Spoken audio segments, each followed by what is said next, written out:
The interrogation room was a cold, claustrophobic box, the fluorescent lights buzzing like angry wasps. Detective Harris, a wiry man with a predator's gaze, sat across from Lucy, the contract between them like a ticking bomb.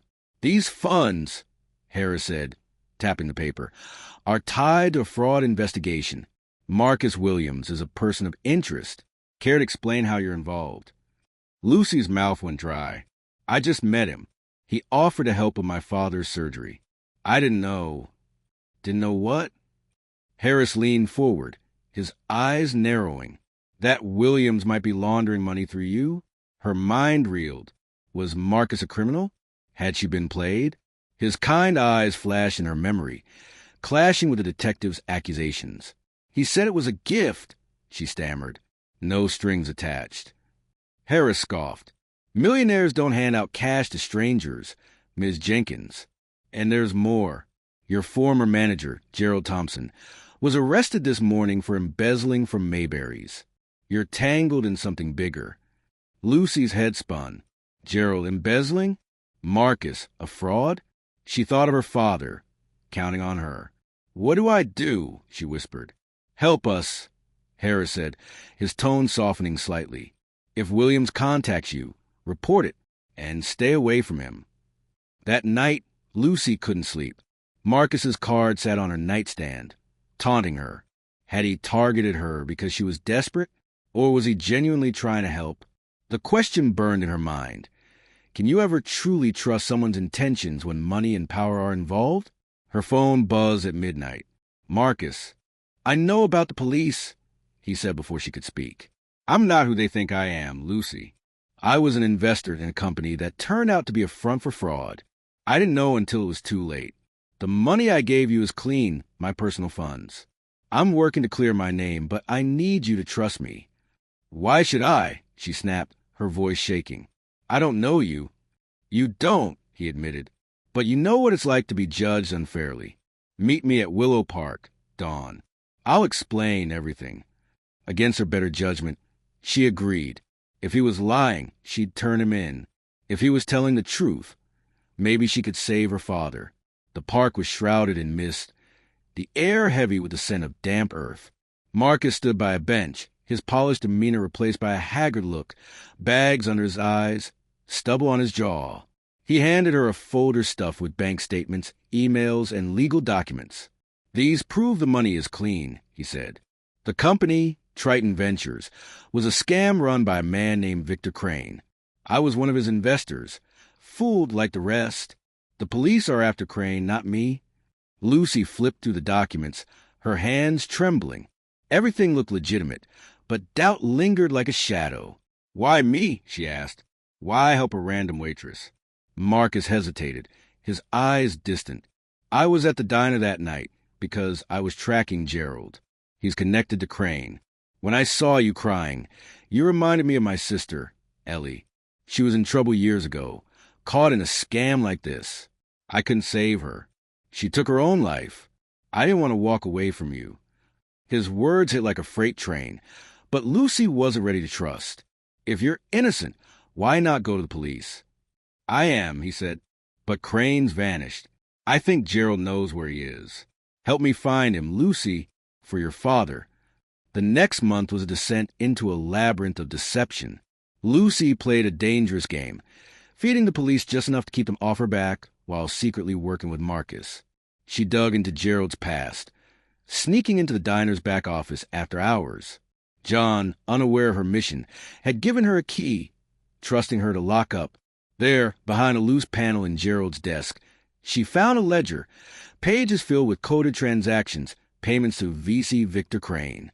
But the ledger revealed more than embezzlement. Gerald had been blackmailing Crane, threatening to expose the fraud unless he got a bigger cut. Lucy's firing wasn't random. She'd overheard Gerald on a late-night call, muttering about Triton and Crane. He'd seen her lingering near the office and panicked, assuming she knew too much. The discovery shook Lucy to her core. She'd been a pawn in a game she didn't know she was playing. She handed the ledger to Marcus, who passed it to the police through an anonymous drop. The breakthrough led to Crane's arrest in a rundown motel across state lines. But new twists emerged. Crane wasn't the mastermind. He was a front for someone higher up, someone still in the shadows. Marcus's investigation took a darker turn. He uncovered emails suggesting Gerald had a partner inside the diner, someone close to Lucy. Her mind raced. Was it John, the owner she trusted for years? Or Sarah, her best friend and fellow waitress, who'd been acting distant? The question haunted her. Who can you trust when betrayal hides in plain sight? Lucy confronted Sarah one night after closing, her heart pounding. Did you know about Gerald? About Triton? Sarah's eyes widened, then filled with tears. I didn't want to. Lucy. Gerald threatened my family. He said if I didn't keep quiet, he'd hurt them. I didn't know about the firing. I swear. The confession broke Lucy's heart, but fueled her resolve. She and Marcus worked tirelessly, following leads to a shadowy figure known only as the broker. But the trail grew colder, and Lucy began to notice strange things. A black sedan tailing her home, anonymous text warning her to back off, and a break-in at her apartment where nothing was stolen but her papers were rifled through. Fear crept in, but she pushed forward, driven by her father's frail smile and Marcus's quiet determination. One night, Lucy found a hidden USB drive taped under Gerald's desk, missed in her earlier search. It contained audio files, recordings of Gerald and the broker plotting to frame Marcus for the fraud. The broker's voice was distorted, unidentifiable, but one name came up: Evelyn Hart, a wealthy financier with ties to the diner suppliers. Lucy's blood ran cold.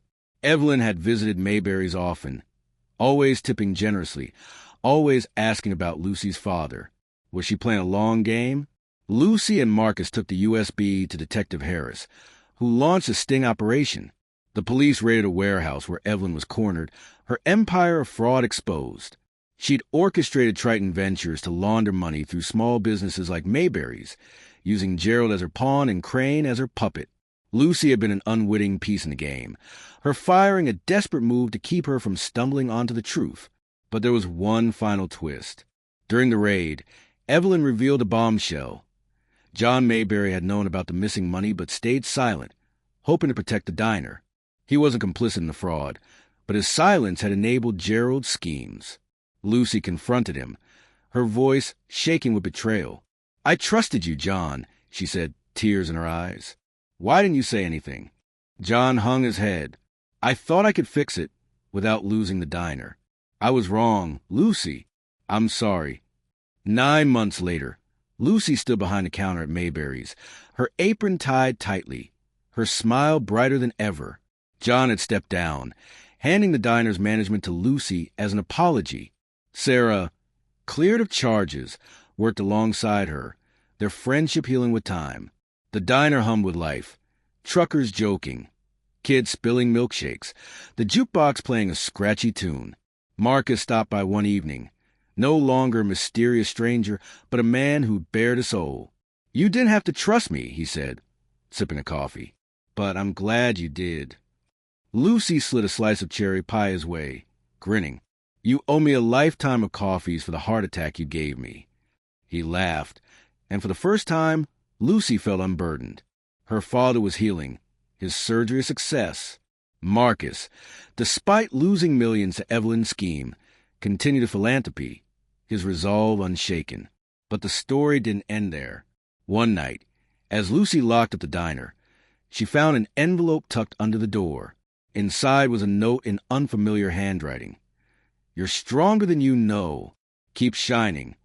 It was a check, and signed untraceable, for $50,000. No explanation. No sender. Was it Marcus? Evelyn? Seeking redemption from prison? Or someone else entirely? Touched by Lucy's resilience? Lucy stared at the check, her heart racing.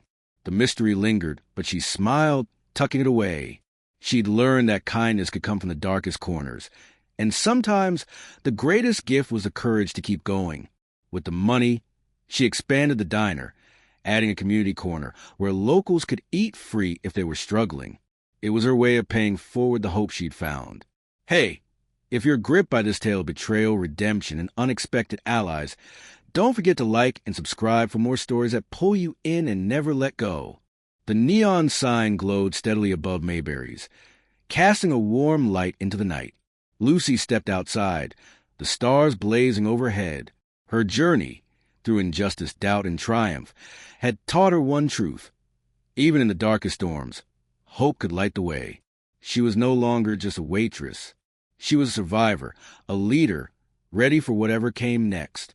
The diner, once a place of heartbreak, was now a beacon of community. Proof that small acts of kindness could change everything.